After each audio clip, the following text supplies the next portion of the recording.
American.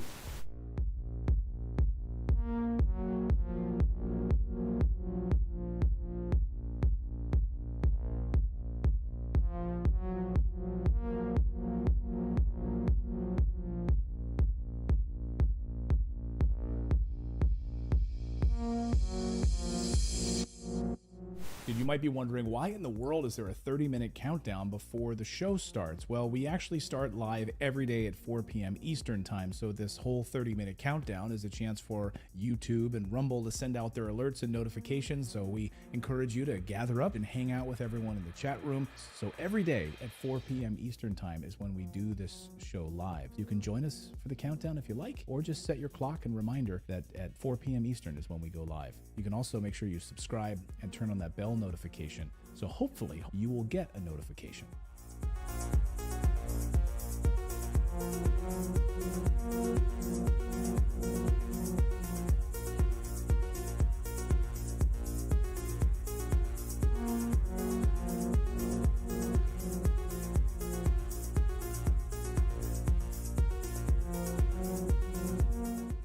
What do you have to say about dictators of countries like Indonesia, who we sell weapons to, yet they are slaughtering people in East Timor?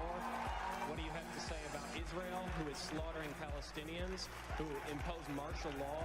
What do you have to say about that? Those are our allies. Why do we sell weapons to these countries? Why do we support them? Why do we bomb Iraq when it commits similar problems?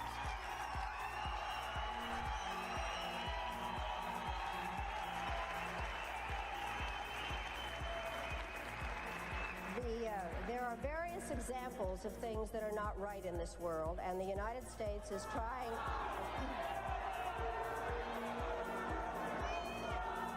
I really am surprised that people feel that it is necessary to defend the rights of Saddam Hussein, when what we ought to be thinking about is how to make sure that he does not use weapons of mass destruction.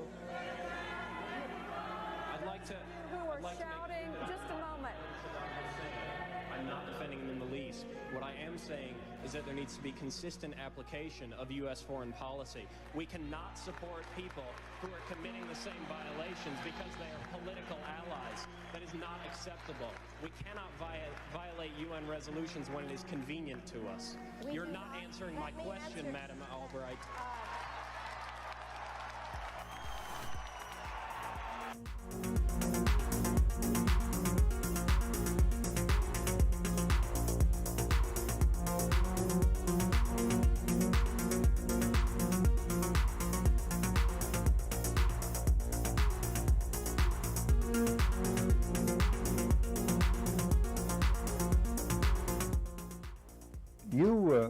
You briefed the press, did you not, when you were there?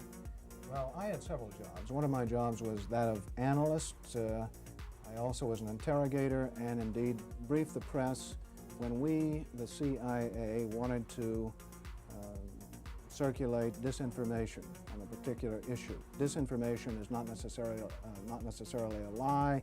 It may be a half-truth. And we would pick out a journalist. I would go do the briefing and hope that he would put the information in print. What was your percentage of success?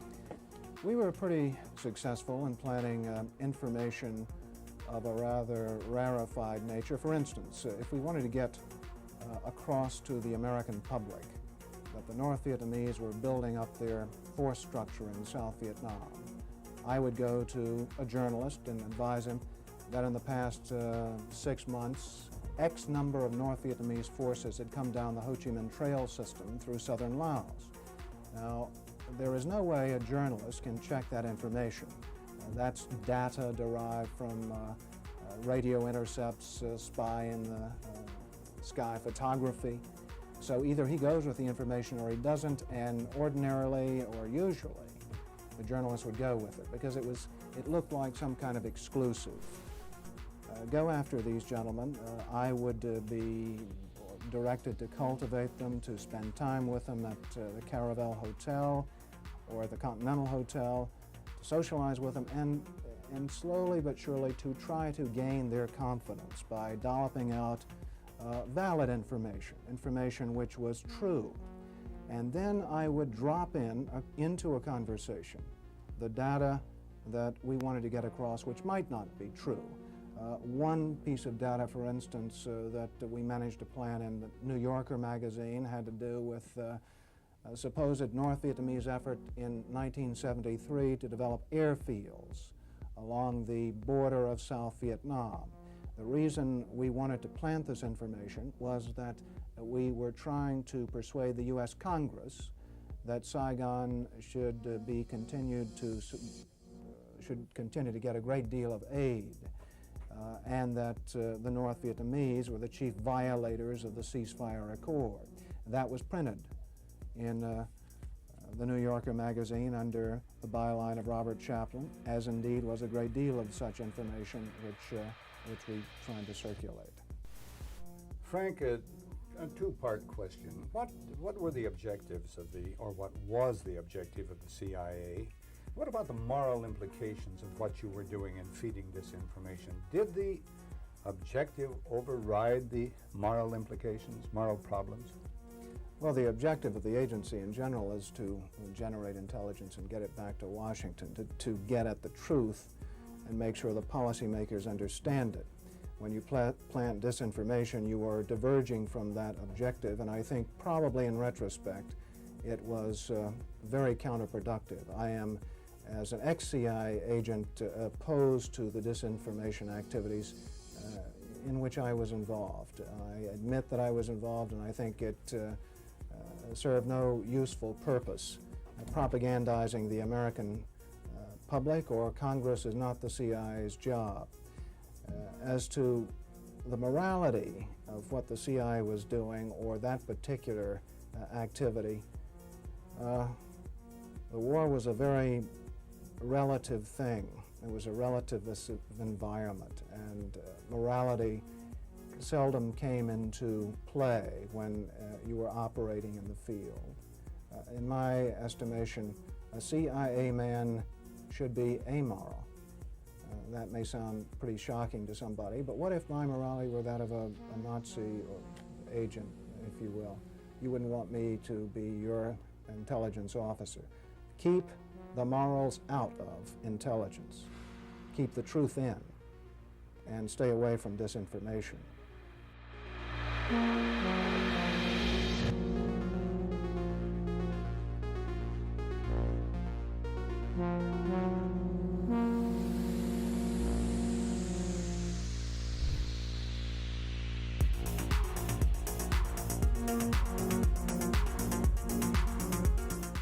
It would have been more appropriate for Mr. Trudeau, Prime Minister of Canada, to address this House according to Article 144, an article which was specifically designed to debate violations of human rights, democracy, and the rule of law, which is clearly the case with Mr. Trudeau.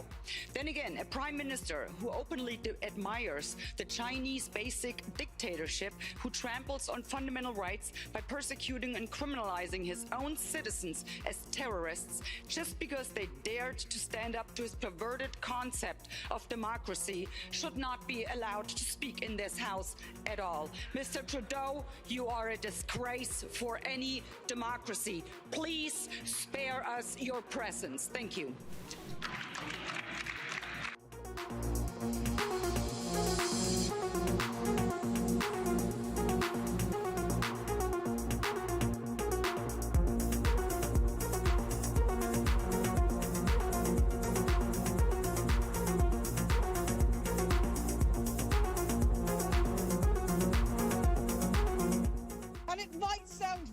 Colleagues, but the answer to war is not more war, it's peace. And peace isn't delivered by the barrel of a gun, it's delivered by diplomacy, by dialogue. You can wish away your continent's history, but we share a continent with Russia. We will sit down with Russia. There will be a negotiated peace, and this organisation should be promoting it earlier rather than delaying it and making sure that more Ukrainians die. Your feigning of sympathy rings hollow. It makes me sick, to be honest with you.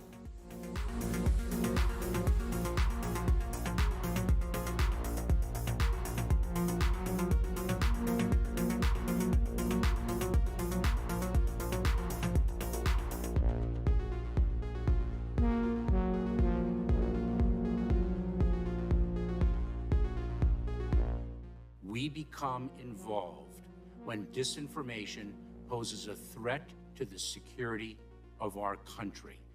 It is when there's a connectivity to a threat to our country. It could be a threat, a connectivity to violence. And what this working group does, is precisely what I would think you would want it to do, which is to take a look at the work, the disinformation work that our department has done and ask the following questions.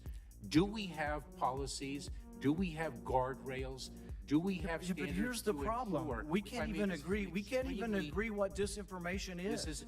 You can't even agree that it was disinformation, that the Russians fed information to the Steele dossiers. You can't agree to that. How are we ever going to come to an agreement on what is disinformation so you can police it on social media? Senator, I have 2 points, if I may finish. Number one, that what this working group does, because it's not an office, what this working group does is ensure that there are guardrails, definitions, standards to make sure that the free speech rights, the civil rights, civil liberties, and privacy rights of individuals. So do you think COVID disinformation threatens our national security? And number two, if I may, Senator, and number two, is it your proposition that when the cartels spread disinformation with respect to our immigration policies to try to lure vulnerable migrants to our border illegally? I think you've got no idea what disinformation is, and I don't think the government's capable of it. Do you know who the greatest propagator of disinformation in the history of the world is? The U.S. government. Are you familiar with McNamara, the Pentagon Papers? Are you familiar with George W. Bush and the weapons of mass destruction? Are you familiar with Iran-Contra? I mean, think of all the debates and disputes we've had over the last 50 years in our country. We work them out by debating them. We don't work them out by the government being the arbiter. I don't want you guardrails. I want you to have nothing to do with speech.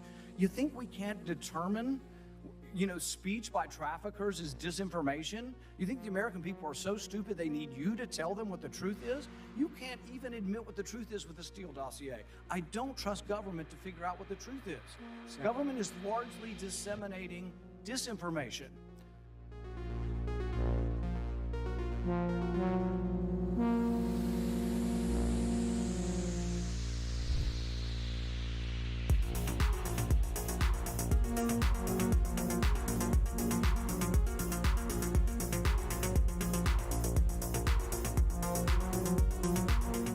Hey everyone, just as a reminder, our show starts at 4 p.m. Eastern Time, just a few minutes from now, but I should remind you that we have a daily newsletter. It's totally free. Natalie and I work very hard on it every morning over our cup of coffee, putting the stories together that we think are important that the mainstream media is going to ignore. All you need to do is go to our website. It's just redacted.inc. Put in your email address. We won't ever sell your email to anybody. And then you'll receive a welcome email. And all you need to do is verify that email, and 7 a.m. Eastern Time is when we send out our daily newsletter. And it's about 5 or 10 minutes in length that you can read it over your cup of coffee. And like I said, we cover 4 or 5 of the big stories of the day, plus a couple of things you might have missed while you were sleeping.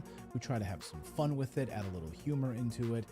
And again, it's a great way to start off your morning. But it's also a great way for us to stay connected with you as well, because we've been banned and blocked on some of these platforms before, where we haven't been allowed to post anything, not even a community post. So the only way for us to stay connected with you is through our newsletter. We were able to send out a newsletter and say, hey everyone, we're blocked for the next week, and let you know what was actually going on with our show. Anyway, go to redacted.inc and sign up for the free newsletter, and it'll be posted first thing in the morning over your cup of coffee.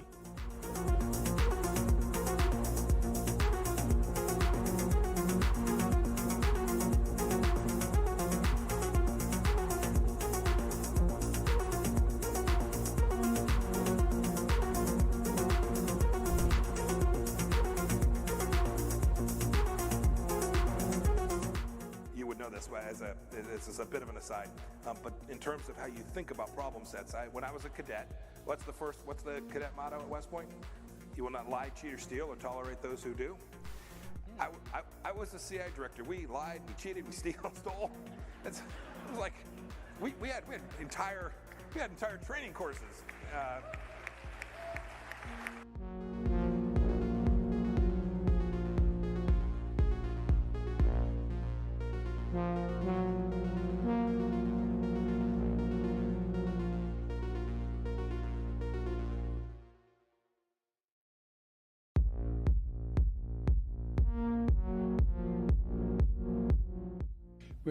We had a good discussion on ensuring global energy security and adequate oil supplies to support global economic growth, and that will begin shortly. I'm doing all I can to increase the supply for the United States of America, which I expect to happen. The Saudis share that urgency, and based on our discussions today, I expect we'll see further steps in the coming weeks. Are you worried about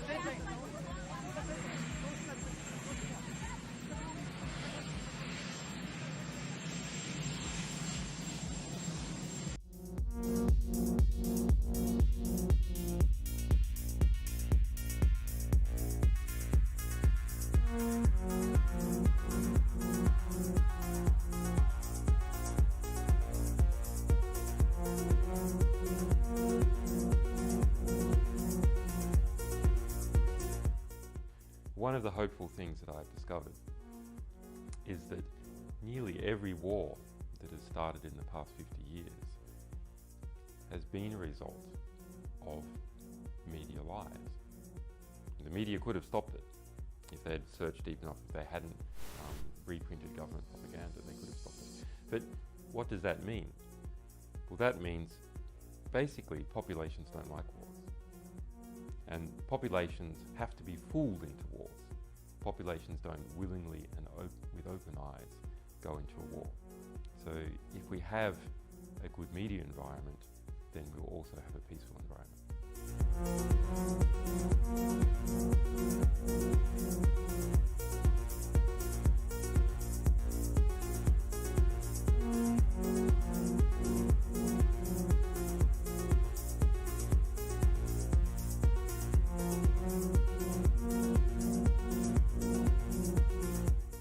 Killed a million people in Iraq. That is a separate... You killed a million people in Iraq. It's incredible that you have the brass neck to be sitting here now urging another Iraq war. George, after if what I was you've already still in done. Parliament, I...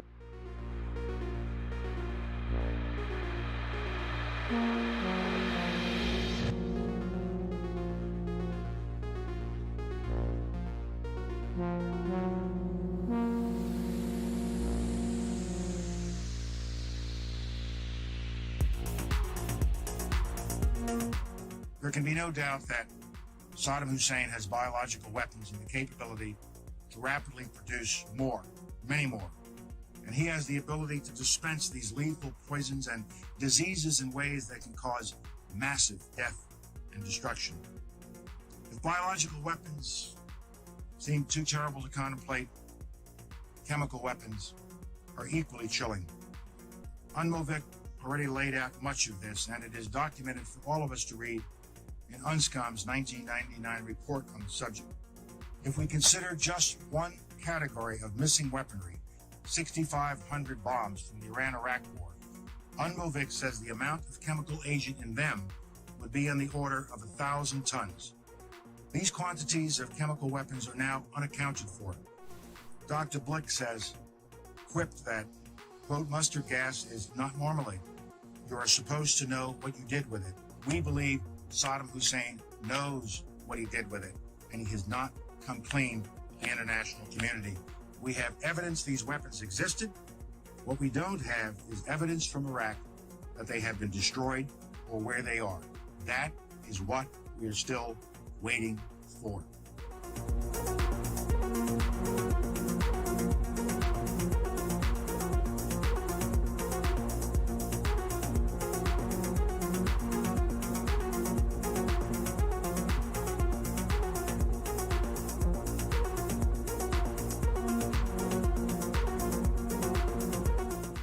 Okay, inspection worth doing, everybody's agreed it's worth doing, and it gets stopped. Yes, sir.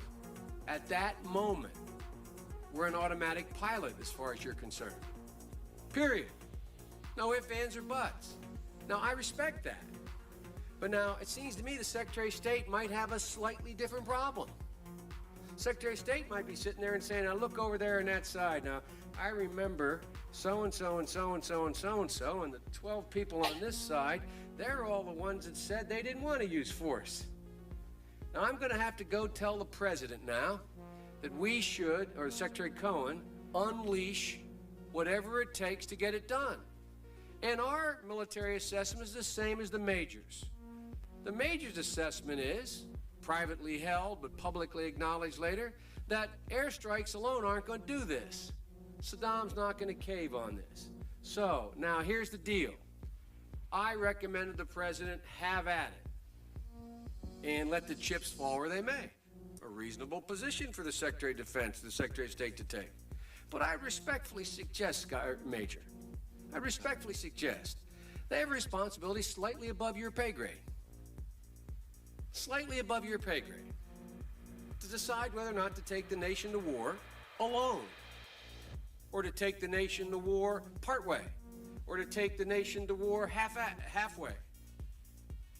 That's a real tough decision. That's why they get paid the big bucks. That's why they get the limos and you don't. I mean this sincerely. I'm not trying to be flip.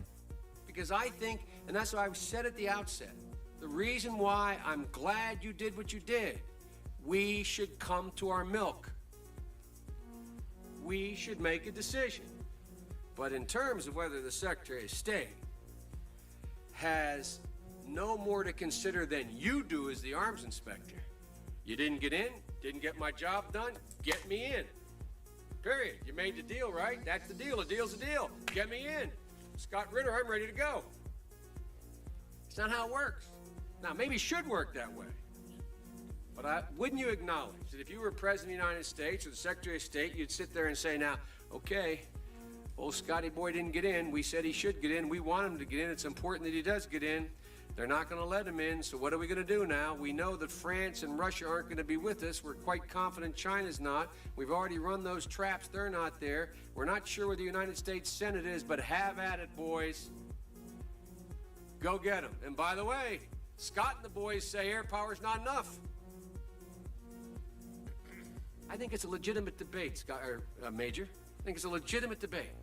But I don't think we should be putting it in the context of you have somebody up there at state saying, look, how can we weasel out of this agreement? We want to let this guy out there hanging. We're not this. It's a very practical political decision. Same kind of decision General Powell made. Same kind of decision President Bush made. Every president, every Secretary of State has to do it. Like I said, they get paid more than you. Their job's a hell of a lot more complicated than yours. They may have made the wrong decision, and you brought it to light. We should address it. We should say straight up where we are, and we should do it. And for that, I thank you. But it's above your pay grade.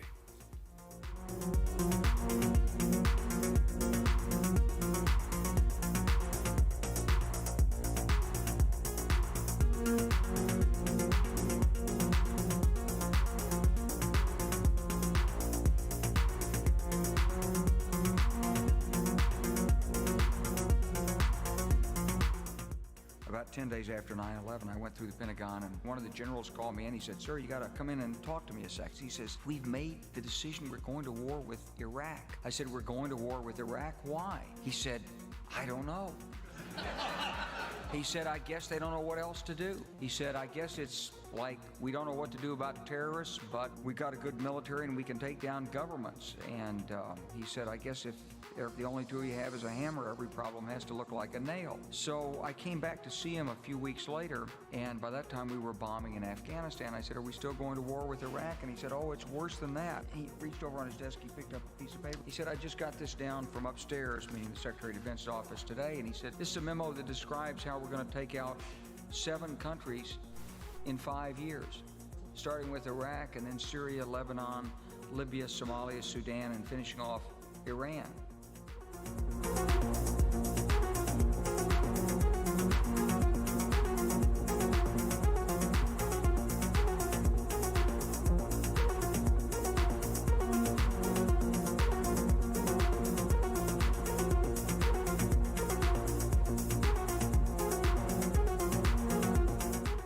Hey Hey everyone, Clayton here. The show is going to start at 4 p.m. Eastern Time. I should remind you that we have a VIP community. It's our Redacted Rebel VIP community. Now, this show is totally free, what you're watching right now, right? You can subscribe here on YouTube and Rumble, totally free.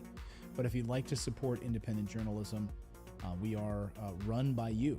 Without you guys, we wouldn't be able to do this show. We wouldn't be able to hire the team that we have. We wouldn't be able to afford the servers that we have. We wouldn't be able to afford the reporters that we have, the team that we have. So you can support us by going to redacted.inc, and on the right side of your screen, you'll see a VIP community button. Just click that, and for the price of a cup of coffee once a month, you can support us. We put out exclusive content, early interviews that no one else will see, live streams just for our VIP Rebel community. So again, it's totally free to watch this show. But if you do want to support independent journalism, we would really appreciate it. Come on over to redacted.inc, click on that community button, and decide if you want to sign up or not. It's totally up to you. We thank you. And meanwhile, the show will start in just a few moments at 4 p.m. Eastern Time.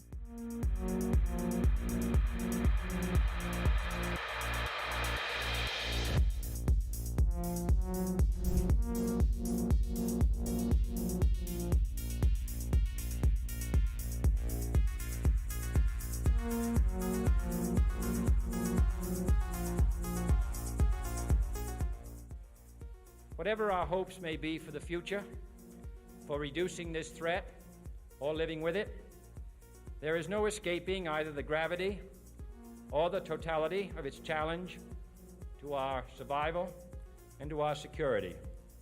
A challenge that confronts us in unaccustomed ways in every sphere of human activity. This deadly challenge imposes upon our society two requirements of direct concern, both to the press and to the President. Two requirements that may seem almost contradictory in tone, but which must be reconciled and fulfilled if we are to meet this national peril. I refer first to the need for far greater public information, and second, to the need for far greater official secrecy.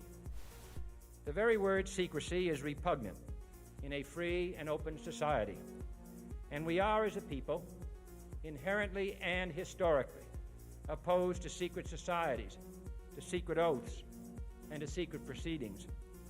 We decided long ago that the dangers of excessive and unwarranted concealment of pertinent facts far outweighed the dangers which are cited to justify it. Even today, there is little value in opposing the threat of a closed society by imitating its arbitrary restrictions.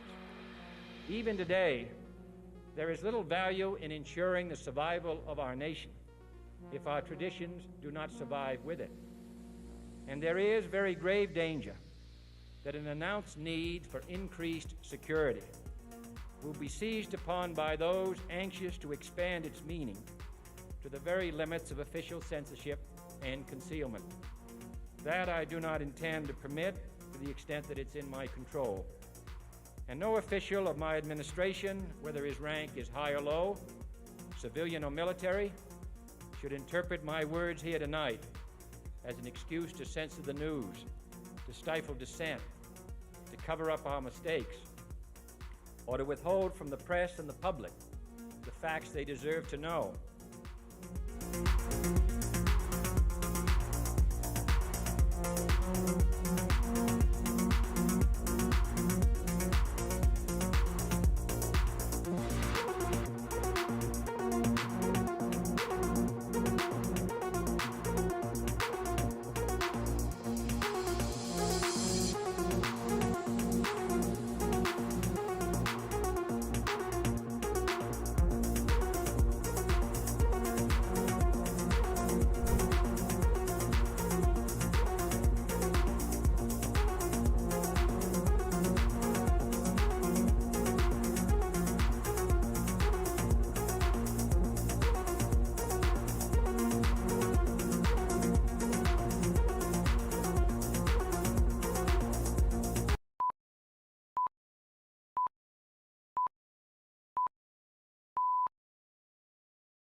Welcome in, everyone, to Redacted on this Monday. I'm Clayton Morris. I'm Natali Morris. So glad to have you all here. We suffer no fools on this show, and sorry for running a few minutes late as we had some technical issues here, but good to see all of you guys. Welcome into the show. We are live and hope you are joining us from different locations around the world. Let us know where you're joining us from tonight. Maybe you're in the UK, where President Obama is visiting 10 Downing Street for some reason, because I guess he's the man who's secretly running the United States and he's having secret meetings with world leaders. Who knows?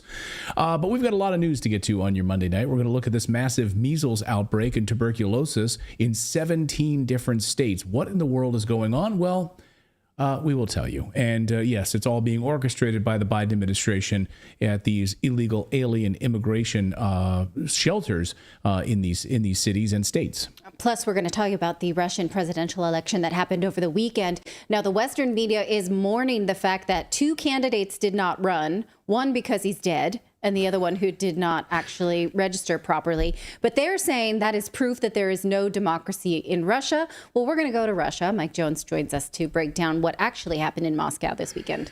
Meanwhile, in Ukraine, they canceled elections. So, but that's democracy, that's I guess. Fine. Take your totally pick there. Fine. Also, this weekend, Tucker Carlson got into a bit of a scruff with pirate Dan Crenshaw over how the illegal use of our intelligence agencies is blocking and collaborating with big tech companies to censor Americans. Dan Crenshaw says that's not happening at all. Tucker Carlson called him a bald-faced liar. We're going to get into all of that and more as Redacted starts right now.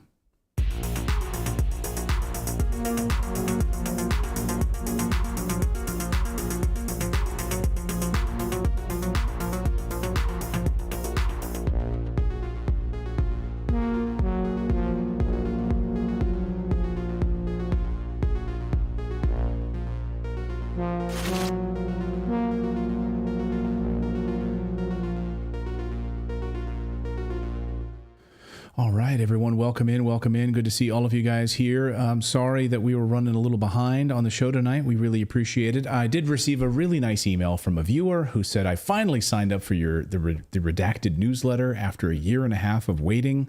and I can't believe I waited this long. And they're like, and I won't say who it was, but this individual is very kind and said, I can't believe I waited this long. Such a great newsletter. Anyway, it's our free. Thanks, Dad. Yeah, thanks, Dad. Was not Dad. Thanks.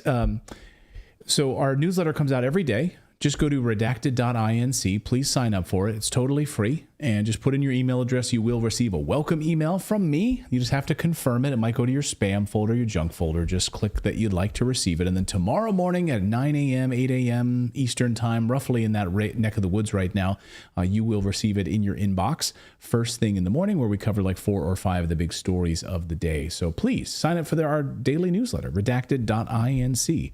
I say Dad because my dad doesn't read much of our stuff, and he doesn't watch my segments, and it hurts my feelings.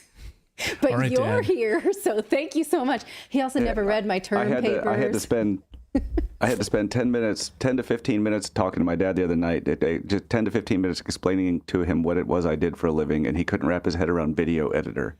And I couldn't think of how else to describe it. I was like, okay. Yeah, I think our parents probably have no idea like how this new world. Your mom watches the show. She does. Yeah. My mom watches the show. And I'm always like, Dad, you might like this segment that I did. You might like this topic. But, I'm not the youngest. I'm the oldest. And they never give a shit about the oldest. They only care about the baby.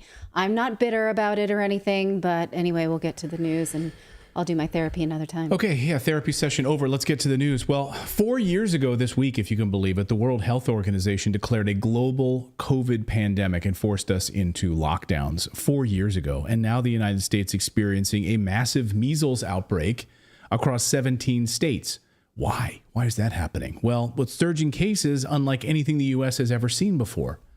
Here's the data. Here are the number of measles cases reported by week. Doctors saying this will become measles mayhem, their words, in the United States because measles is the most contagious disease we know of. The disease is one of the most infectious known to man and is spread via droplets in the air or contaminated surfaces. On average, one child will spread it to 18 additional children.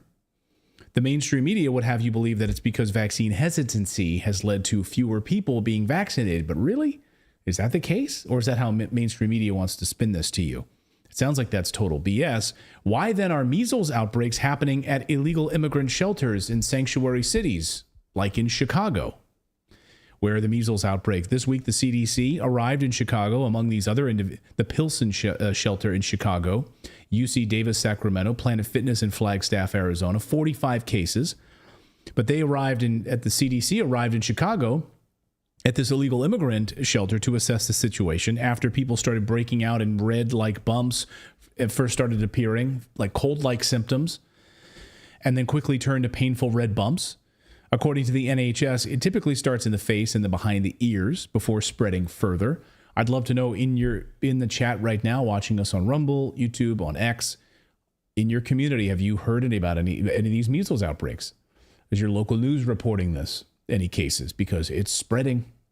There are dozens of shelters across Chicago that house nearly 20,000 illegal aliens that we know of, all bused there or flown in out of state or out of country, like the state of Texas busing these people. Watch. More than 13,000 migrants are currently living in 27 shelters run by the city and the state, according to a census of new arrivals.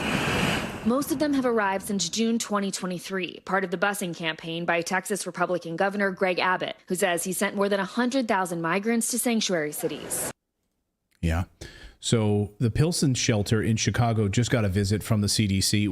It was an old warehouse, which of course was converted into an illegal immigrant shelter. Measles started tearing through that shelter, and they've been trying to figure out exactly how to to stop it. Watch. The CDC has a team in Chicago now to isolate the spread of this outbreak and get it under control. Measles, as you probably know, highly contagious virus and is easily preventable with a vaccine. Yesterday, the mayor said that the city's health department is going floor to floor at the shelter, offering vaccinations to those who either are not vaccinated or to those who do not know their vaccination status. So they're doing the best they can. They're vaccinating. That's definitely the answer. But we still need the proper screening. They need to go through everybody, quarantine them properly, and maybe then we can get this under control. Yeah, sounds like a bloodbath. Yes, only measles mortality dropped long before the measles vaccine was introduced into the population. Exactly. So according to the book, Turtles All the Way Down. Right. The data actually, that's why I wanted you to bring this up. The measles data is startling. So the mainstream media would have you believe it's because of the vaccines. Stop the measles, stop the chickenpox, put it under control. Really? According to the anonymously written book by doctors called Turtles All the Way Down, no, it was already going down well before vaccines. In fact, measles mortality dropped 1950 to almost 0%. The vaccine was not introduced until the mid-60s. So, and measles, yes, is, it's a complication, a bacterial complication from the measles that causes mortality and can be treated now with antibiotics. So the problem with the measles vaccine is that we were never given actual statistics about the risk factor of the measles vaccine itself so that we could weigh it against how dangerous measles is. If you get measles, most of the time it can be treated quite easily. If it turns into a rare complication, that also can be treated with antibiotics. So the public has never been able to give informed consent about the measles vaccine, although the vaccine does seem to prove some amount of herd immunity. So the more people that get it, the less it's in a community. So if you have this community that's coming from, let's say, because these diseases they spread in places that are less sanitary. That's really all there is to it. And so if these are less sanitary places now are spreading, that's how the disease spreads. And it's less dangerous for those of us in, a more advanced society who can then be treated for it. Former Border Patrol agent told me that now at a lot of these shelters, they're experiencing like unbelievable amounts of diarrhea. Oh, just that's awful. Rampant diarrhea. And this is happening in the United States. And the mayor of Chicago has had enough and is starting the eviction process. So kick them out of here. Where are they going to go from here? You can just move on. Listen to this. Chicago Department of Public Health announcing the measles outbreak at a shelter for migrants continues to spread. 2 more cases confirmed today for a total of 10 altogether. WGN's Jenna Barnes is here now with the latest on that. Jenna. Micah and Ray, amid that measles outbreak at the shelter in Pilsen and after several delays, the mayor indicating today shelter evictions will begin at the end of the week. They can return to the loading zone. That's one place, or they can decide to move on. They don't necessarily have to remain within the structure that we're providing. Mayor Brandon Johnson says evictions tied to the 60-day limit on migrant shelter stays will begin at the end of this week, despite a measles outbreak that has one shelter under a 21-day quarantine. In this letter Tuesday, more than a dozen aldermen asked the mayor to do away with that eviction policy altogether. He says there will be exceptions. Individuals who are in the process of securing housing or out migration, if there are other extenuating circumstances around their health or pregnancy. For those who aren't exempt, Johnson says they can reapply for it. So just move along. Yeah. Move along and move out. You don't have to stay in the structure that we're providing. Like, that's just a temporary shelter that we set up at this warehouse. So, just go out and come on, blend into society now. Yes. You're American, and go, by the way, when you're on your way out, go ahead and vote as well. Right. Someone said, did Natalie just say to get the measles vaccine? I didn't say that.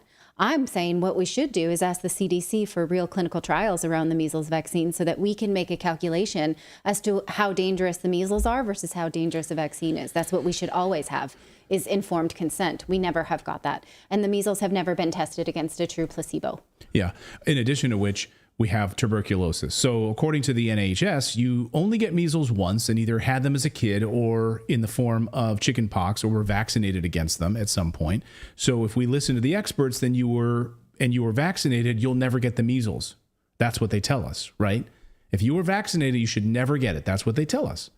I think we're about to see if that's true or not, right? Like, this could be the largest trial we've ever seen, because they tell us if you had this vaccine, you'll never get the measles. Of course, Chicago, not the only place.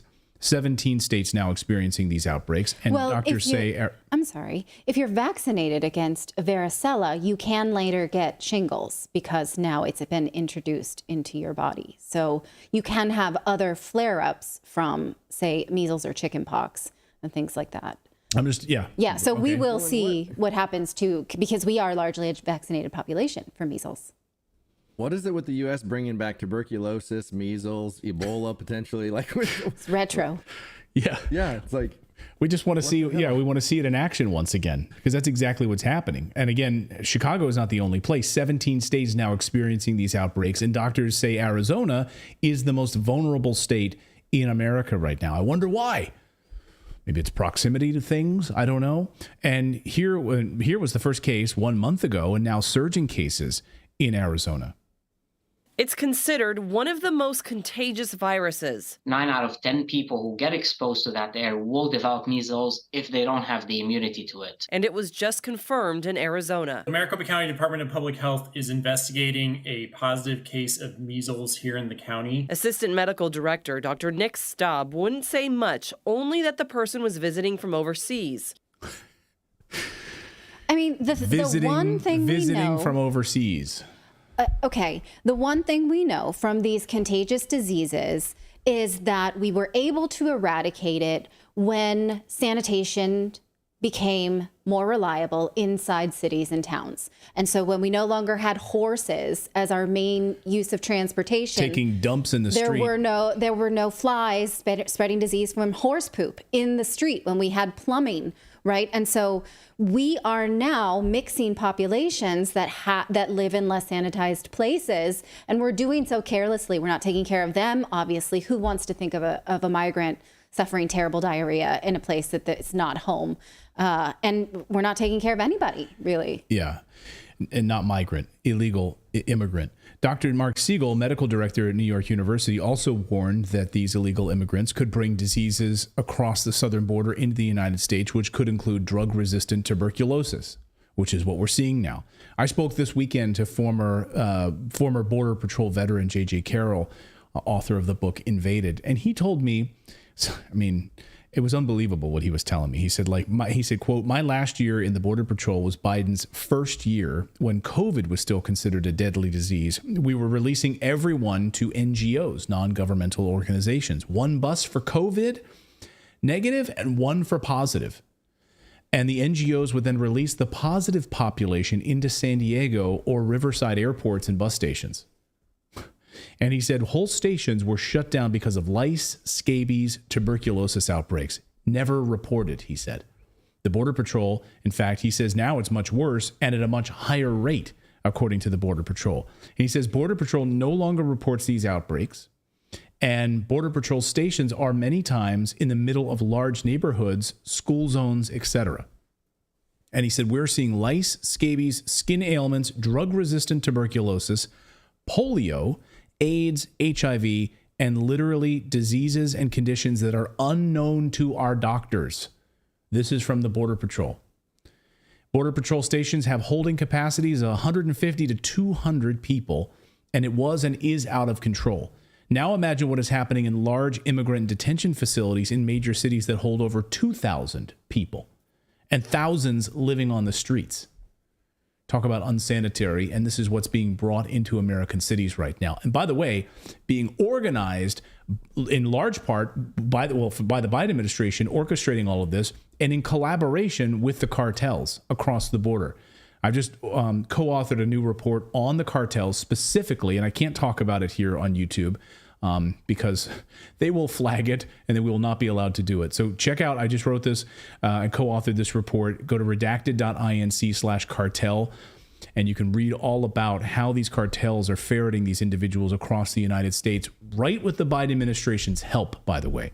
And they want to get up there and pretend, like during the State of the Union address, that the border is secure, is what Biden basically told us, that he couldn't do anything about it, that it's the Republicans' fault. It's being orchestrated directly by them. So we'll talk more about that in coming days here on the show. But for now, 17 states dealing with this outbreak. And my thing is they're going to be using this to tell us we can't go to school. They're going to close schools down for measles outbreaks. They're going to do all of this now. And right in time, by the way, for an election. right in time for mail-in voting, right in time to keep us home because of these outbreaks in all of these major cities. Well, you might recall back in January, we reported that the British Medical Journal published a study calling for behavior interventions to reduce vaccine hesitancy. So this is a very convenient story that popped up around this behavior modification. So we talked about this. What do they mean by behavioral modifications? If you are someone like me who says, I actually didn't give informed consent to give my kids the measles vaccine because I was never given a proper clinical trial and I would like one. What do you want to do to me for saying that? What kind of behavior modification do you want, right? And so we talked about this. This is, again, we can see how it can and will be used. So look out for that. We have more news to get to. We're going to talk about the presidential election in Russia over the weekend. Was it a scam or wasn't it? We have a reporter on the ground in Moscow. Mike Jones joins us. We're also going to talk about this Twitter battle or online battle between Tucker Carlson and Congressman Dan Crenshaw. And we're going to talk about whether or not Google is influencing election outcomes in India and elsewhere. I think if you've been watching Redacted for a while, you know it's not really a hypothetical, but we have some solid things to show you, so stick around for that. But first, we want to tell you about a new show sponsor at 1775 Coffee, because if you, like me, do not like substandard coffee, you don't like crappy coffee, you will not stand for just something regular, basic? No, that's why you want to know about 1775 Coffee. They are bringing you a coffee that embodies the revolutionary spirit. It's crafted with passion and precision. Their beans are ethically and exclusively sourced from the finest coffee farms in Bolivia. 1775's Coffee Farm is a farm-to-cup journey. They ensure the highest quality, authenticity, and sustainability from start to finish. With each sip, your palate will recognize, appreciate the dedication and passion that goes into crafting this single-sourced brew. If you are like me, when you go to bed at night, you think about how awesome your morning cup of coffee is going to be. Yes. This is something that I think about. I expect it to be peaceful. I wait until the kids are out to school. So try them out. Choose 1775 Coffee by going to 1775coffee.com/redacted. Use our code redacted for 10% off at checkout on your first order. That's 1775. You have to type in the numbers, 1775coffee.com/redacted.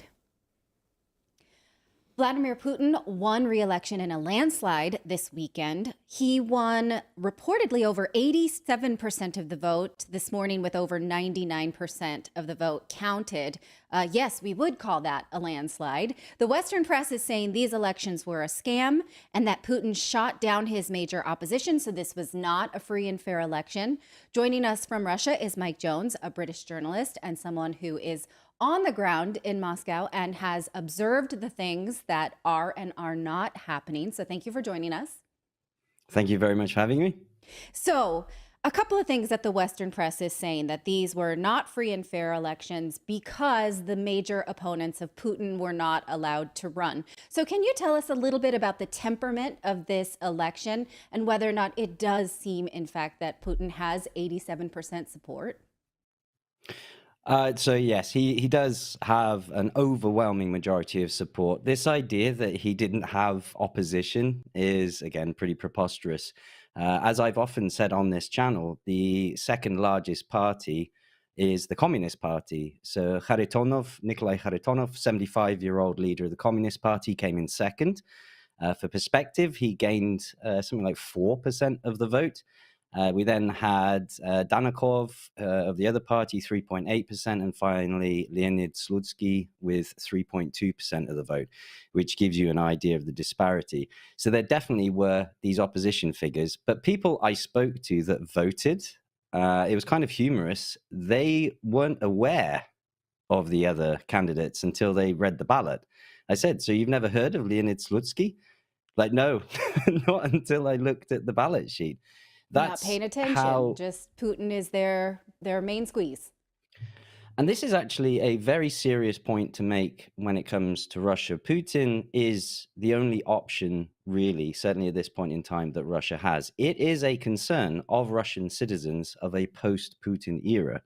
It also, if you think about it, can be seen as why the West has pushed so heavily for regime change in Russia. There is no real, trusted, viable alternative to Putin at this point in time. And that's a great weakness for Russia. So again, I'll stress, this is why perhaps Newland and the collective West have been pushing so hard to cause turmoil in Russia.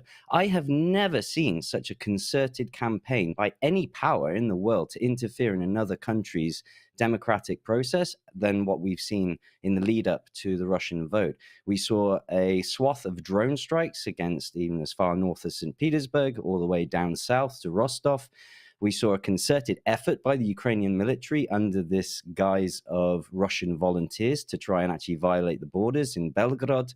We've had civilian polling stations targeted not just by artillery, but also by guerrilla tactics of Ukrainian Telegram channels paying people to throw Molotov cocktails, pour paint, all sorts, even blackmail, where a man from the SMO, a military veteran, was scammed out of his compensation payment for an industry and was promised a return if he then sabotaged the ballot box.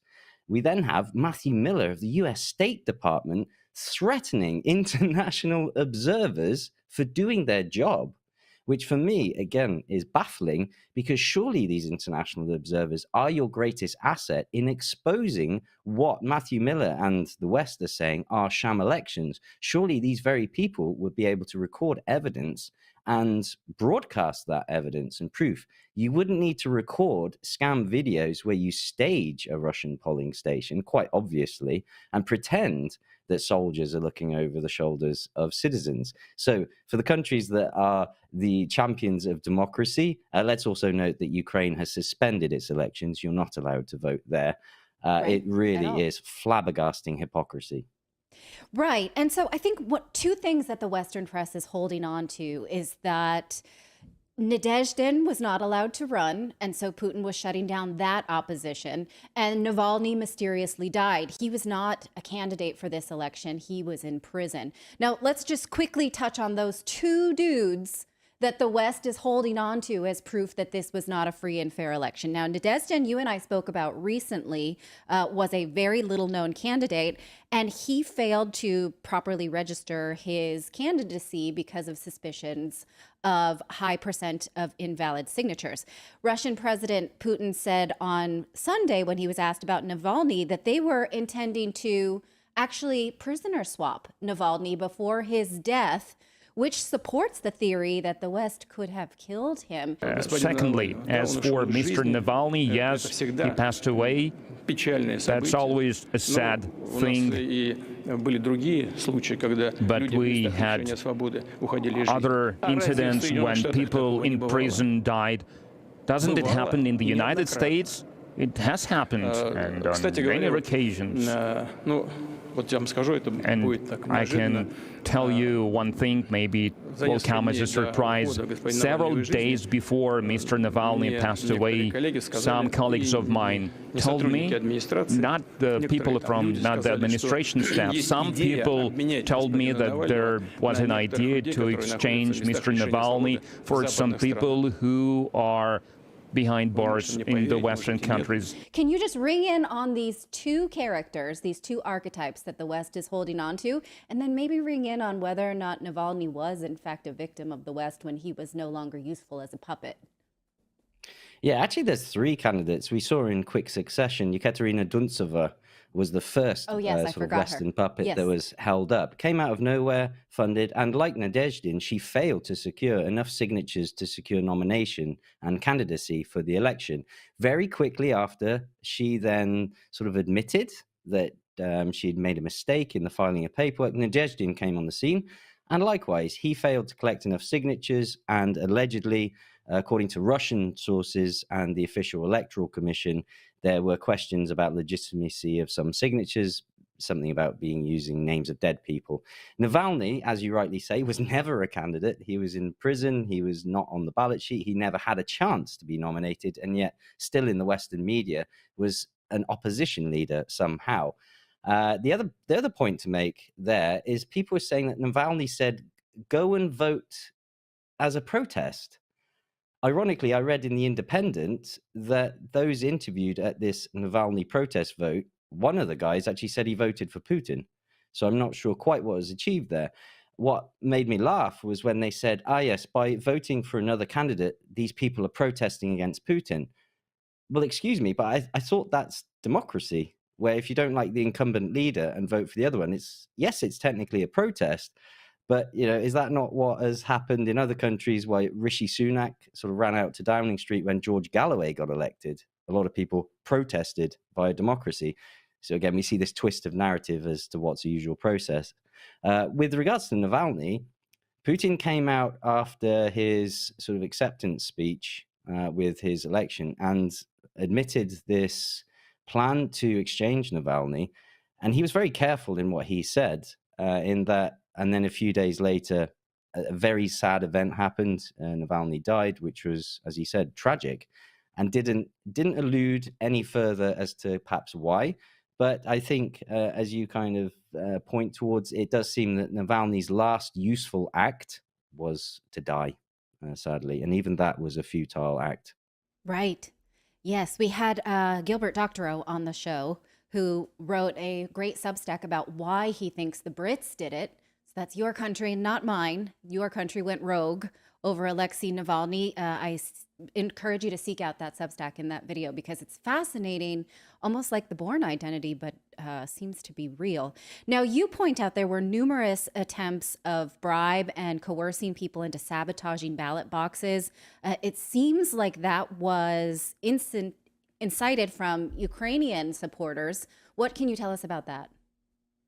Not just Ukrainian, and as you just said, the British are purportedly behind a lot of these actions, particularly this invasion of Belgorod, British coordinated efforts there. Yeah, it's been a long-running action by Ukraine, the SBU, Budanov, and the like of the scamming of Russian citizens. Initially, it was just for funds, but we've seen this change where they then demand certain actions if you wish to have your money returned to you, and then some compensation on top.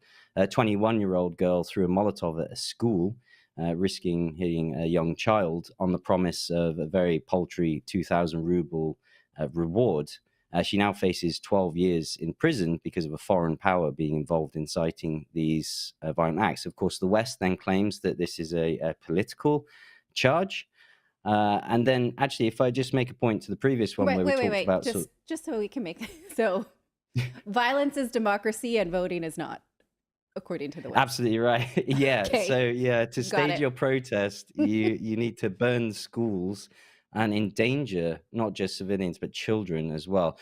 It has to be mentioned that 11 people are reported to have died in Belgorod from direct shelling of polling stations there from the Ukrainian military. So it has been a concerted effort on the part of targeting civilians. On a side note as well, we hear a lot of talk about these are illegal elections taking place in the Donbass. Donbass, as a small region, specifically the Donetsk People's Republic, 95% of people voted for Putin, as opposed to the other candidates. The other point I wanted to make about opposition was it's very rich of the West to accuse Putin of blocking Nadezhdin, among others, when we've had Biden weaponize the law enforcement agencies against Trump and literally have him removed from the ballot. So the US is in absolutely no position to preach to anyone on those regards. But with regards, to these actions, why would you need to do that? In the Western media, allegedly everyone's in protest, revolt, they hate Putin, they hate the war, and this was the chance for them to overthrow him. Why would you need to orchestrate such actions if the people are in this sorry state that you claim they are? Right, good point.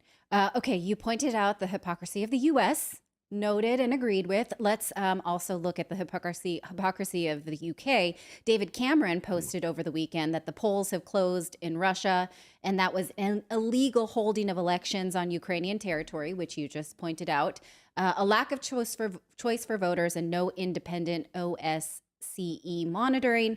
This is not what free and fair election looks like. And yet a Twitter community notes say, oh, that's so interesting that they had nothing to say on widespread election rigging in Pakistan. So would you like to comment on that? Yeah, Lord Cameron wouldn't know democracy if it sat on his face, quite frankly. He's a non-elected, he's an appointed individual, non-elected, much like Rishi Sunak, appointed, not elected. So again, the UK is in absolutely no position to preach to anyone else. I think it was Rogov of the State Duma pointed out that the UK has only the right to vote on the geographical territory of England. They're occupying Scotland, Wales, Ireland, among many other places, which, yeah, is quite a right point to say. So Northern Ireland in particular, could you not argue similar if you're going to point the finger at the areas of Donbass? Zakharova has also come out with similar comments. The UK are, as we know, one of the main orchestrators behind this. But again, to point out that there was no choice of opposition, outright lie. There were 3 other candidates, as I've already mentioned, to do so. The fact is that people are not interested in the policies that these other candidates represent. Would the UK have preferred the second leader, Kharitonov, the Communist Party, to have come to power? I suspect not. Right. So as I say, it's a real farce across the board. Yes, it is. Well, thank you again for bringing us this perspective from the ground. You can follow Mike Jones at Foreign Agent Intel on Telegram. Always a pleasure to see you. Thanks again for coming on Redacted. Thank you very much for having me. Thanks, Mike. I think people just don't realize that Putin's main opponent is the Communist Party. So, the West hardly wants to embolden a Communist Party because that's not the talking points of the West. It's just such ignorance. I think they might actually. Look what happened in Go ahead, Philip. Oh, I was going to say something I find interesting along that point. When I was looking up, putting together general B-roll for the Russian election this morning, there was when I just typed in Russia in the where I get my B-roll, the first images that came up were communist flags. And I was like, I said Russia, not USSR, but it came up it was just all communism on the first page. Maybe we do want them to go back to the West absolutely wants it. Just look at what happened in Portugal in the Portuguese election. Of course, you had the Green Party basically being marginalized. They had to team up with the communists basically to even get any kind of, they've been cast out. So they have to team up with communists right now in order to try to gain some sort of a minority in parliament. And this is happening across Europe right now. So of course the West would want to embrace communists. They'd much prefer that. So you guys talked about some of the propaganda and a lot of the violence from the West, Britain, the UK specifically, and Ukraine shelling different polling sites. Ukraine, though, also launched a whole big weaponization this weekend of videos and propaganda from these polling places. And this was hilarious. I mean, this was absolutely hilarious and quickly debunked. So Ukraine launched these videos where they showed these are supposed to be Russian polling places. And their point in releasing this was, see how tough it is to vote in Russia? You have soldiers looking over your shoulder to make sure that you vote for Putin. And what's hilarious is this guy was carrying a toy gun, and and they used this same location for multiple videos that they filmed where they showed people being wrestled to the ground by the same soldier using a toy gun. There's not even a table in these tents here, in these rooms where they're standing. There's nothing you can actually write on and fill out your ballot. This is great. This is great. I love that Ukraine is spending so much money right now on this type of propaganda. Yeah. This is where their efforts are right now, putting out this Which is so hilarious because you can't vote at all. Oh, yes, you're right. What's that? I said it's clearly Russia because I don't know if you noticed this or not, but there is a Russian flag right there, conveniently located in the left third of the shot. And the woman doing the homework there, she's like, I gotta look like I'm actually doing something here. I'm writing things down. I'm checking your votes. I'm making sure. Well, maybe if we had audio, we'd find out that the way they vote in Russia is they just go behind that curtain and then yell out who they support, and then that woman marks it down on a piece of paper. Yeah, but this soldier is making sure you're voting for Putin with his toy gun and his saggy pants.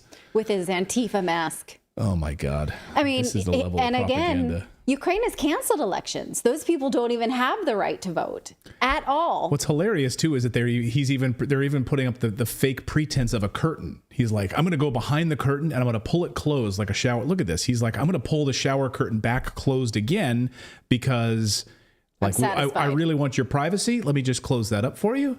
And here, let me close this one up. I'm going to pull this one closed because I care about your privacy. And okay, go back to being private. All right. Very scary. Oh, propaganda. Anyway, it's hilarious. All right. We got more news to get to, though, on your Monday. Can't believe it's Monday. I thought it was Thursday. We're going to talk about Tucker Carlson taking on pirate Dan Crenshaw. It's a hilarious takedown. He really took him down with just one word, and Dan Crenshaw freaked out and, of course, tried to take to Twitter to respond, and he got ratioed big time. But I'm going to go deep into what he's lying about. We're going to talk about that in just a second. But first, I want to tell you about our friends over at Moomoo, because as interest rates are about to go up, perhaps instead of down, yes, the Fed may be in a real bind right now, really having their hands tied. With inflation coming in hotter than expected, they may have to do the unthinkable, and that is raise interest rates again. And March could be a very pivotal month right now with major talk of an economic recession right now. I mean, and this is exactly what we could be seeing. A number of economists saying within about 6 months' time, because we've had consumer spending now slowing down. We're seeing inflation coming in hotter. This is not what the Biden administration wants. And they have one choice right now. Either they can slash interest rates to try to make the economy not slip into a recession, or increase interest rates to try to tamp down inflation. So the Fed is really in a pickle right now, and you are in some serious turmoil when it comes to 2024. If you're in the Biden administration, you are not happy right now, because you know what that means when come election time. So right now, you can get all of this information. You can set alerts and everything right inside of your Moomoo app to get all sorts of heat map information. You can get analyst ratings. You can get all sorts of great data with alerts for gold prices, for silver prices, for what's happening with different companies. I get alerts every day, what's happening with inflation, all of that right inside the Moomoo app for free. And the best part is when you sign up, you're going to get 15 free stocks when you open your account. That's right. If you go to redacted.inc/Moomoo, you get 15 free stocks when you sign up and you make your initial deposit in the account. And right now, they are giving away an additional 3% APY on top of their 5.1% in their cash sweep account. That's 8.1%, even if you're not invested your money. So let's say you put like $1,000 in there and it's in the cash part of the account and you haven't invested it. Well, that's earning 8.1% right now. That's 17 times better than your average savings account. So even if you don't invest it, you'd be crazy not to even just set it up and have your money actually earning interest for you while you're deciding where you're going to deploy those funds. Maybe you want to invest in commodities companies. Maybe you want to invest in, precious metals, real estate, whatever it is. But in the meantime, why not just have it earning 8.1% for a limited time? So the account is 5.1%, and right now for a limited time, they're throwing in the additional 3% for 3 months. So take advantage of it. Plus, you get 15 free stocks. It's an unbelievable opportunity right now. So all you need to do to take advantage of it is go to redacted.inc/Moomoo today to take advantage of it. That's redacted.inc/Moomoo. That's right, redacted.inc/Moomoo. All right, well, Tucker Carlson got into a fight this weekend with a guy by the name of Dan Crenshaw, who masquerades both as a pirate by day and a member of Congress by night, representing the people of Texas. He does a much better job, though, representing pirates and war criminals than the people of Texas. Over the weekend, Dan Crenshaw walked out of the floor vote to ban TikTok when he was confronted by a great reporter, Liam Cosgrove. And before we show you the soundbite, here's what Tucker posted on X about the confrontation. Here's what Tucker wrote. This is Representative Dan Crenshaw as he walks out of the Capitol after voting to give Joe Biden the power to shut down news sites that dare to challenge him. Crenshaw tells reporter Liam Cosgrove that U.S. intel agencies don't meddle in domestic news coverage, when, of course, he knows that's untrue. Watch his face as he says it. Liar. Even reading that, I want to go, lol, that's hilarious. How can you even say that with a straight face? Right. I mean, really? Do you not have any? We're going to get into all of this. So anyway. Yeah, let's watch it. So watch this unbelievable moment. Access to everything TikTok has, which means data on all Americans. And with data and with access to your app that you're addicted to, you can vastly manipulate an entire population, which the Chinese have done. Are you worried that our intelligence agencies are doing the same thing domestically? Am I worried that? I know that they're not. They're not manipulating Americans? They're not controlling the flow of information? Yeah, did you have some evidence otherwise that you'd like to share? I mean, okay. Before Any serious questions? So fight dance were to say fight. Congressman, you asked for an example of the U.S. intelligence agencies meddling in our information. What about before the 2020 election when 50 members came out and said the Hunter Biden laptop was Russian disinformation? Does that count? No, because I mean they were retired. They were retired, but the FBI had the laptop for over a year. There's nothing even close to what TikTok. What? What a smug idiot. Hey, Clayton, do you have any information proving this thing? I thought not. I didn't think so. Do you have any information? I thought not. Does anyone have a serious question? Oh, I'm sorry. I gave you one millisecond to answer that question. Really? Does anyone have any evidence? Really? You're saying that with a straight face, me matey? So Crenshaw is saying that U.S. intel agencies don't meddle in domestic news coverage. Let's give him the benefit of the doubt here, okay?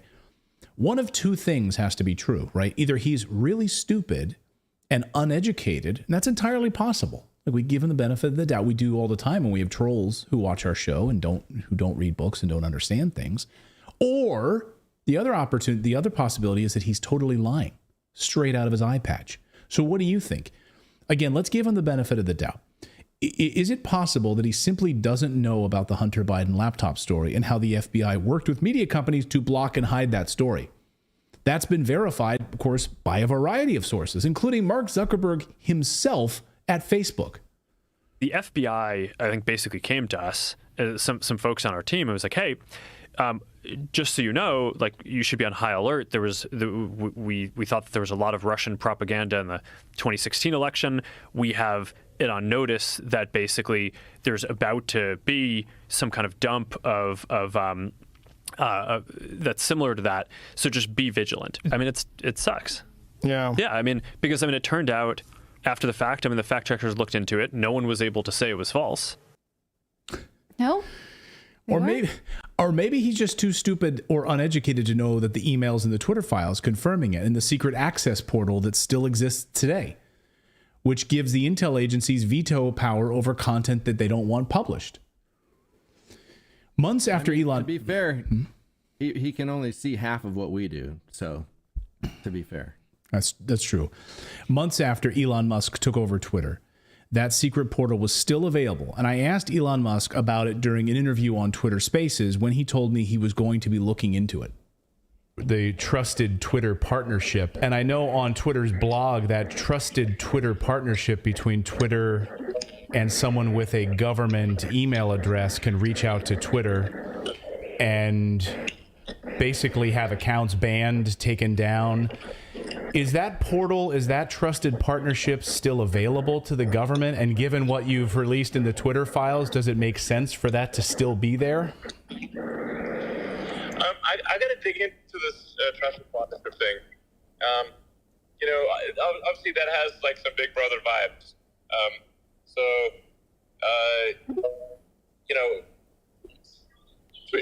Twitter will adhere to the law, but it will not do. It's not going to go beyond the laws. And if there are laws that don't seem to be in the interest of the people, then Twitter will push to change the laws to be in the interest of the people. I'll dig into this trusted partnership thing, find out what's going on.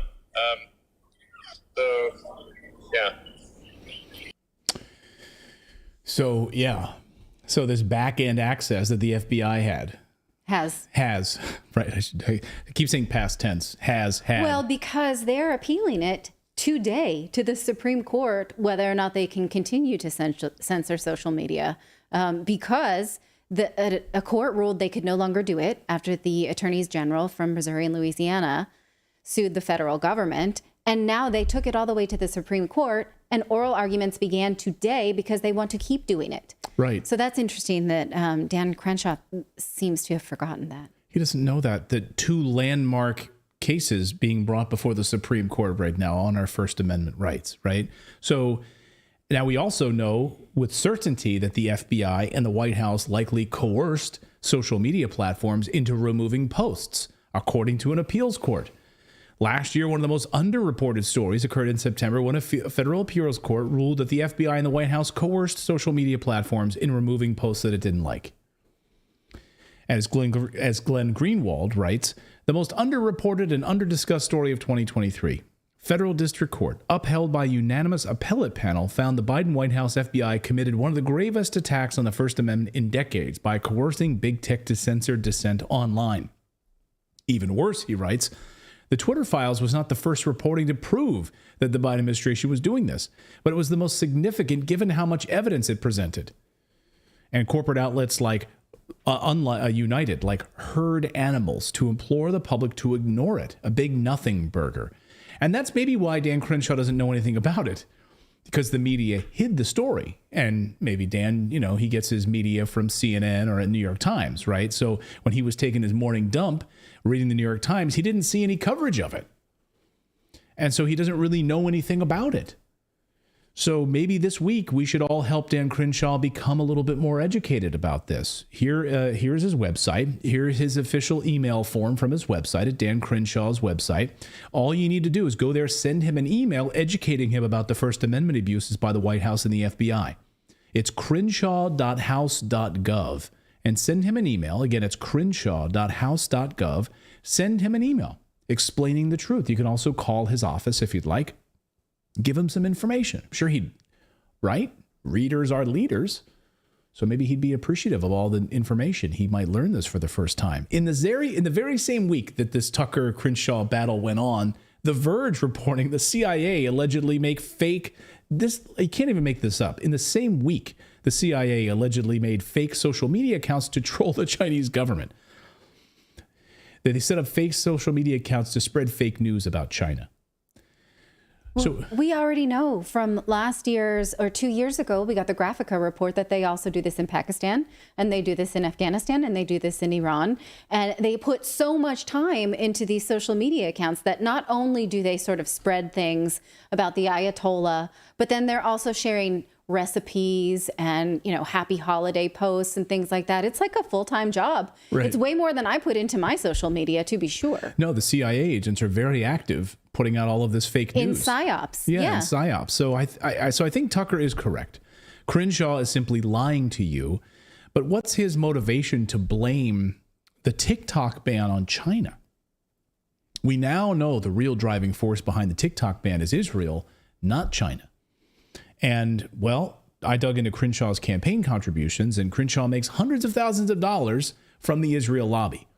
Might not surprise you at all, of course. So, of course, when Netanyahu calls him up, he has to respond. He's paid for by Israel. Crenshaw also has a shady history of campaign contributions.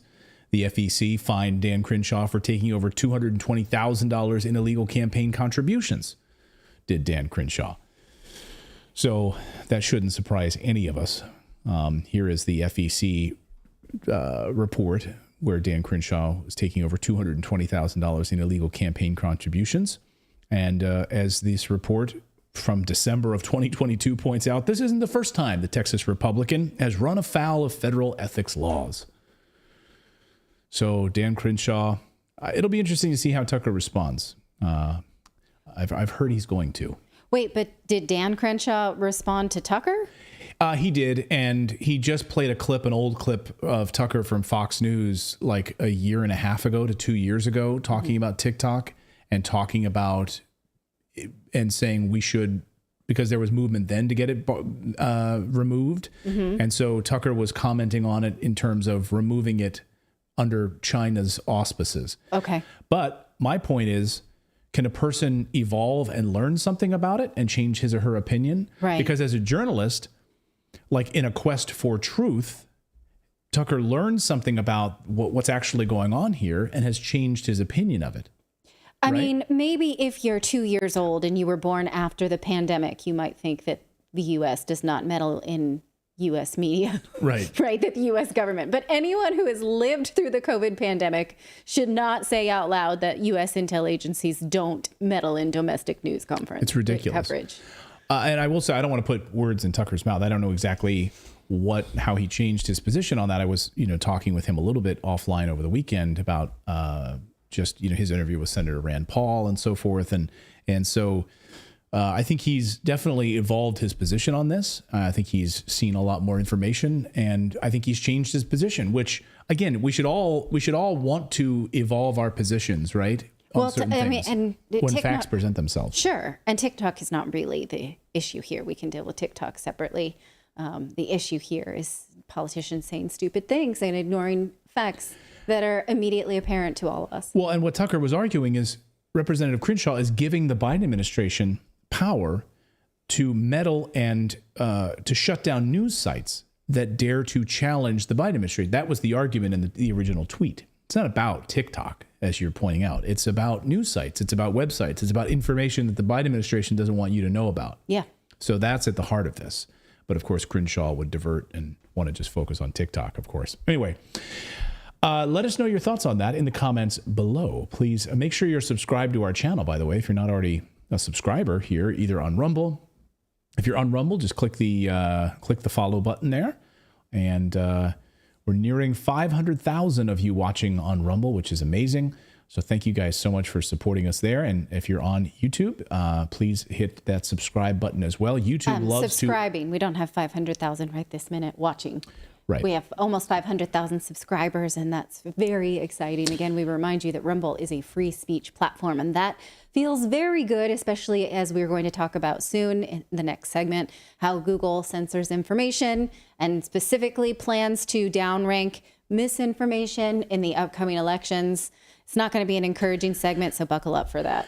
So on YouTube, you can subscribe as well. That's totally free. And YouTube, as I was saying, YouTube likes to unsubscribe people like once a month. They like to go in for some reason and unsubscribe you from different channels. I don't know why that is. David, do you know, is YouTube still doing that to people's channels where they just unsubscribe people from things? Oh, yeah. Yep. That has never stopped. They're cleaning out bots. So those of you that have been subscribed, you're bots. Yeah, okay. So please resubscribe, and then, of course, on X. But yeah, we're going to talk about Google influencing elections in just a moment. But first, we'll tell you about our friends over at Lear Capital, because right now, as we were talking about, we are heading for a recession right now. And hey, gold, at least there's a silver lining in all of this. There's a gold lining in all of this, which is precious metals have skyrocketed. Gold has now hit an all-time high. This morning in our newsletter, we covered the price of gold. And Natalie and I are big believers in having precious metals. You can actually, if you work with Lear Capital, you can actually get my gold coin here on my table. You can have gold coins sent right to your house that you can keep in your safe, in your gun safe if you'd like, or silver. You can have silver. Like here's 10 ounces of silver right there. You can have it sent right to your. There we go. There we go. Get in focus. There we go. The 10 troy ounces of fine silver right there, sent right to your door.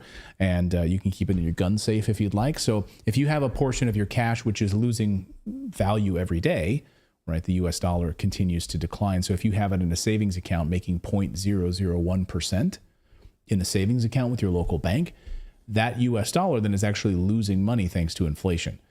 But a way to hedge against that, of course, is precious metals, making sure that you take maybe that $100 and convert it to gold or silver. And then it's wealth preservation, which has been around for 5,000 years, right? So again, every government currency in world history has collapsed. All of them. Do you think the US dollar is going to be any different? And gold and silver have been around for 5,000 years and have never collapsed. They've been around as a currency and a way to preserve wealth. So our friends at Lear Capital can help you get set up with this. You can have it shipped right to your door.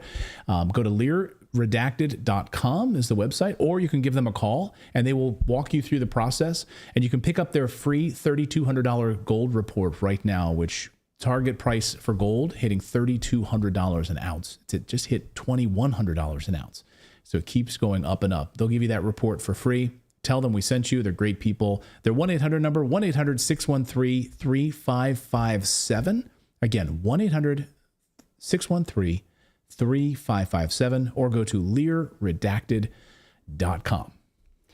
Google will censor election information, they say, out of an abundance of caution ahead of elections in 2024 in India. Now, is there any reason to think they won't do this as well in the 2024 elections in the United States? Well, duh, right? But let's look at what they're saying their plan is, because Of course, we know that Google results are biased and that has an effect on elections, but let's look. Okay, so what Google is saying is that they are going to censor elections in the run-up to what's being called the largest democratic election in human history. Next month, India will go to the polls. Prime Minister Modi is expected to be reelected, but this is being called the biggest election in history because an estimated 960 million people in a country of 1.4 billion are eligible to vote. That's massive. Modi is polarizing for several reasons, so Google will take it upon itself to solve that by what they're calling support. Here is their plan to support the next election. Now, some of this is what we would normally expect, what you Google, let's say, where do I register to vote? How do I vote? Right, in the United States, you're used to doing that. Where's my polling station? That kind of thing. So, of course, they're working with election officials to provide real information, just in case, and this is certainly valid, somebody comes in and runs an ad for a fake place to vote so that your vote doesn't count. Of course, they're going to run defense on that. But also they say that they will rank YouTube videos according to authoritative sources, which of course means mainstream media and fewer independent channels like ours. And here is where they bring in the misinformation point. You know, we were coming to it. They say they will be using AI to combat misinformation for things that are demonstrably false. Now, the problem here is what they say they're going to rely on is their community guidelines. Well, that's something that we here on Redacted have to live and die on. And it is a moving target, to say the least. Also, they change all the time. We just talked about the Russian elections. It's hard to tell what's true or false based on what's being reported. The mainstream media, an authoritative source, didn't even try to get coverage of the election correct. Yeah, go ahead. Hold on. They're going to use AI? That's what I just said. I know. They're going to use AI, which, you know, we saw their first foray into AI over the past few weeks with their Gemini project, which when you punch in information about, you know, a white person, show me a white person.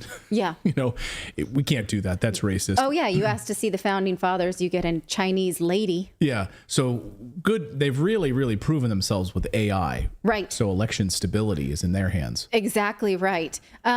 And so currently, YouTube lists exactly which elections you can and cannot say are legit. Here they have not a complete list, but you can see it's these. Well, I feel like I can't even say it. Can we put that on the screen? Yeah, not that one. The next one. Here at the bottom, I'm not going to say it because I am on YouTube right now. And when you say these words, you get flagged. So if you take a look at some of these elections, you cannot talk about election integrity. You cannot talk about candidate eligibility. Where do you think that came from?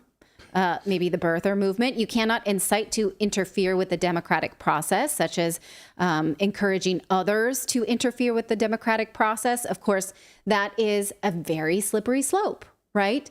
And of course, you can't engage in voter suppression or giving wrong information. Now, we saw in the Twitter files when people sort of posted jokes about where to, you know, register to vote, like stupid ones that were obviously false, such as, oh, yeah, you know, go to vote in a porta potty or something stupid, right? That the federal government even suppressed things like that.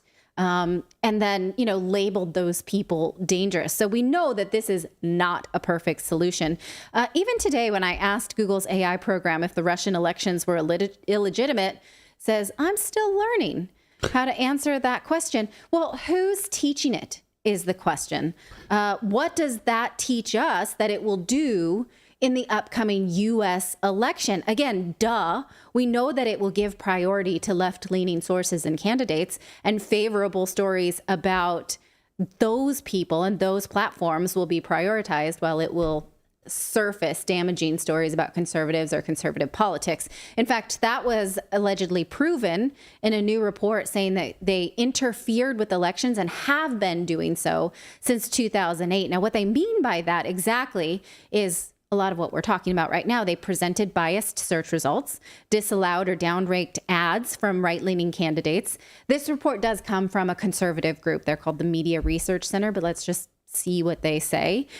They're saying that when you go to Google News, at this all sides data shows that it completely eliminated all links to right-leaning media outlets while generously linking to left-leaning media outlets for articles related to Trump-Biden elections.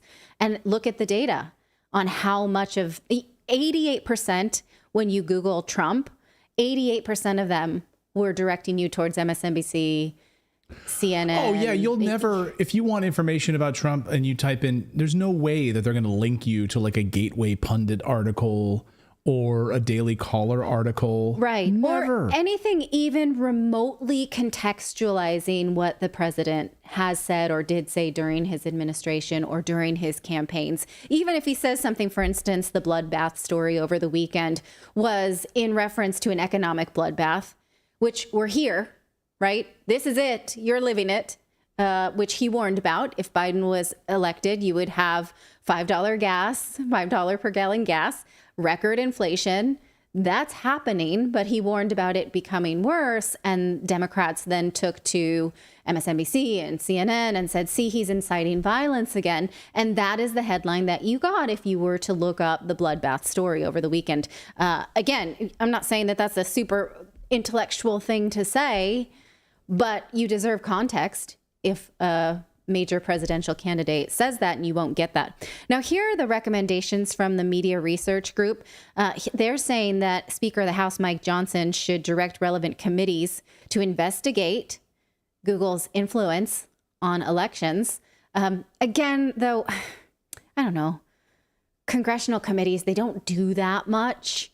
They sort of refer, but okay. I would watch it. I guess we would cover it. They say state legislatures should resolve any questions about whether Google is a common carrier so that they can regulate it. And they say Americans really should stop using Google products, especially for your media and your knowing of things. Now, it's worth keeping in mind that a judge recently dismissed a lawsuit from Republicans claiming that Gmail suppresses Republican email campaigns.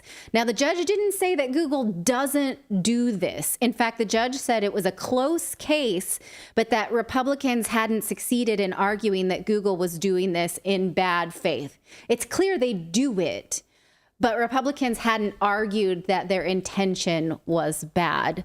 So it happens. And this will probably continue to happen on your iPhone because the news today is that Apple may license Google Gemini to the iPhone. So if you were then to use AI on your iPhone. Oh, my God. I know. I expected you to burst into tears into this. And it's interesting because Tim Cook had said, we will invest heavily in AI. Does that mean they would license it from this highly problematic software, or will they build it out themselves? Well, the thing with Apple is that they've always done machine learning. So it's not cloud-based AI. Like Siri uses machine learning and is on device, right? So it's not using, it's not like, it's not living in a cloud somewhere like Google, right? So it's different. So now they're going to rely on Google for this? That's the reporting. Garbage. Wasn't it Google that paid into Reddit to be able to, for the opportunity to scrub Reddit comments for AI learning? Was that the Gemini? They?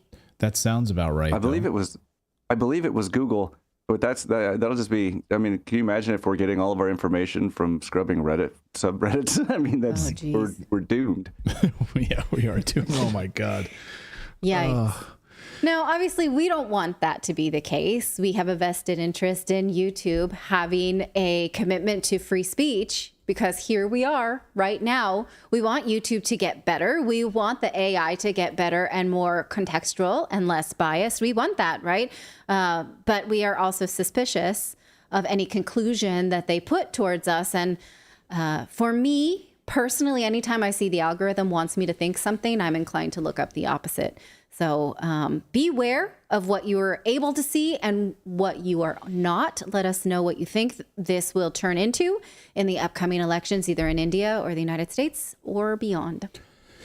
So where is Kate Middleton? That is the great question that's been plaguing Natalie's mind for the past week, all weekend. She's been concerned about it. Where is Kate Middleton? We haven't seen her in over 80 days. Yeah, right? My daughter is really concerned about her. There was rumors floating around today that the flag was set at half-mast over... I think those were fake news. Over Buckingham Palace. Yeah. And then other people came out and said, no, I'm at Buckingham Palace. The flag is at high, full on up. What's going on here? Well, just a few moments ago,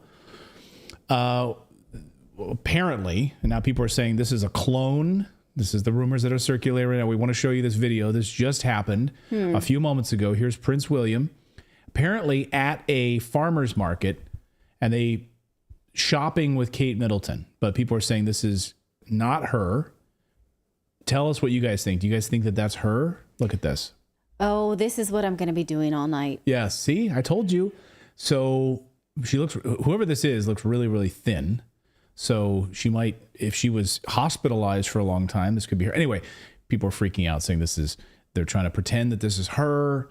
They would only let us get so close to her. There's chains up. Chains? Yeah, they look like barbed fences. She's, they're shopping. Is that Kate or is that a body double? Is that a clone? And people in the chat, Eyeball Paul says that is not Kate. Kate will appear on... Nicola says Kate will appear on the Sgt. Pepper album with a mustache. I don't know. So some people say, all right, Andre Ryan says that looks like her. White Claws says that's fake. That's not Kate. Fake. Kel Anderson says, who is Kate Middleton? I was explaining this story to my 11-year-old. Go ahead. Had we not covered this last week, I wouldn't know. You'd be like, you could bring up Kate Middleton. I'd be like, who the hell is Kate Middleton? And why do we care know. where she is? Yeah, and why do we care about her? Is she one of the Kardashians? I don't know. I told my daughter about her. She's 11. And she said, well, I hope she's just suffering from a heartbreak because that she can get over. Taylor Swift does it all the time. So maybe she is. I don't know. Okay. We're going to need to shut off the show, and I'm going to have to dive down Twitter holes for this. Yeah, all right. I'm busy, you guys. I got to go. Let's put it up here on the screen one more time. Is this Kate Middleton here? Let us know in the comments whether you think this is actually Kate Middleton or not. Out for a farmer's market shopping this afternoon, and the Sun and TMZ getting some videos here. We'll see. Let us know what you think. Are we happy now? I'm not. I gotta go. Okay, we've got. I want to tell you about our Plus Club, Redacted Plus. If you'd like to support independent journalism, and it's totally free to be a part of our show here, to subscribe, to watch us on Rumble, to watch us on YouTube, to watch us on X. But if you'd like to take the extra step, you can go to redacted.inc, and for the price of a cup of coffee once a month, you choose, and you can support us.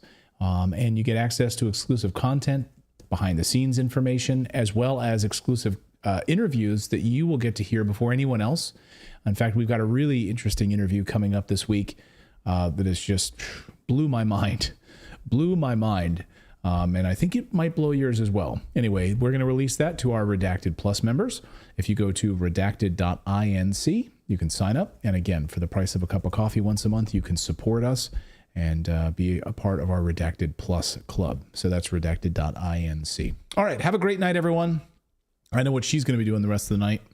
We'll see you back here tomorrow at 4 p.m. Eastern Time. Good night, everyone.